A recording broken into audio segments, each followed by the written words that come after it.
Karthigai Deepam சீரியலோட super promo review பார்க்கலாம். கார்த்திக்குடைய பாட்டி ஊர்ல கோவில் திருவிழா நடக்க போகுதுங்க. இந்த விஷயத்த தெரிஞ்சுக்கிட்ட அந்த மாயாண்டி சந்திரா கிட்ட இந்த விஷயத்த எல்லாம் சொல்றாங்க. அந்த கோவில் ஃபங்க்ஷன் நல்லபடியா நடக்கணும். அந்த கோவில்ல இருக்கக்கூடிய அம்மனுக்கு நகை சாத்தணும் அப்படின்னா, அந்த நகை எல்லாமே பேங்க்ல இருக்கு. அந்த பேங்க்ல இருந்து அந்த நகைய மீட்டு கோயில்ல கொண்டு போய் கொடுக்கணும். சாமிக்கு சாத்தணும் அப்படின்னா, அது அந்த ராஜாவால மட்டும் தான் முடியும். ஸோ அப்போ அந்த ராஜா எப்படி சைன் பண்ண போறான்? கண்டிப்பா ராஜான்னு கையெழுத்து போட முடியாது. கார்த்தின் தான் கையெழுத்து போட முடியும்.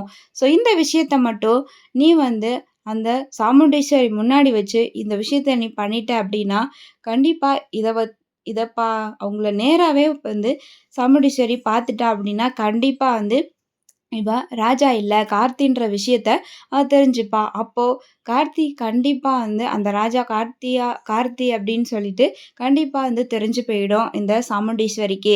அதனால நீ எப்படியாச்சும் அந்த ஊருக்கு கூட்டிட்டு போயிரு சாமுண்டீஸ்வரிய அப்படின்னு சொல்லிட்டு சந்திரா கிட்ட இந்த பிளான சொல்றாங்க. நான் பார்த்துக்கிறேன் அப்படின்னு சொல்லிட்டு சாமுண்டீஸ்வரி இந்த ஒரு டைம் மட்டும் அந்த ராஜா யாருன்ற விஷயத்த உனக்கு நான் கண்டிப்பா ப்ரூஃபோட உனக்கு நிரூபிக்கிறேன். வாக்கா போலாம் அப்படின்னு சொல்லி கூப்பிடுறாங்க. சரி இந்த ஒரு டைம் தான் வருவேன் அப்படின்னு சொல்றாங்க. அதுக்கப்புறம் கார்த்திகை கூட்டிக்கிட்டு அந்த ஊருக்கு போகிறாங்க. அங்கே பார்த்தீங்கன்னா நம்ம கார்த்திக் ஒரு பிளான் வச்சுருக்காரு.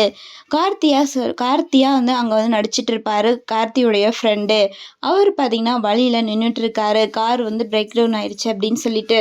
அதுக்கப்புறம் நான் அந்த பிளேஸ்க்கு போகணும் அப்படின்னு சொல்லிட்டு அங்கே பேங்க்கு நம்ம கார்த்திக் அவங்க ஃப்ரெண்டை அழைச்சிட்டு போகிறாங்க. உங்கள் பேரன் கார் பிரேக் டவுன் ஆயிடுச்சு, அதனால தான் இங்கே கூட்டிகிட்டு வந்தோம். மற்றபடி நாங்கள் இங்கே வரணும்னு அவசியம் இல்லை அப்படின்னு சொல்கிறாங்க. எப்படியோம்மா நீங்கள் இங்கே வரணும்னு அந்த சாமியை ஆசைப்படுது. சாமி விஷயமா தான் நாங்களும் இங்கே வந்திருக்கோம், நல்ல விஷயமா அப்படின்னு சொல்கிறாங்க. நினச்ச மாதிரி சாமுண்டீஸ்வரி முன்னாடியே சைன் பண்ணுவாராம். அதில் ராஜான்னு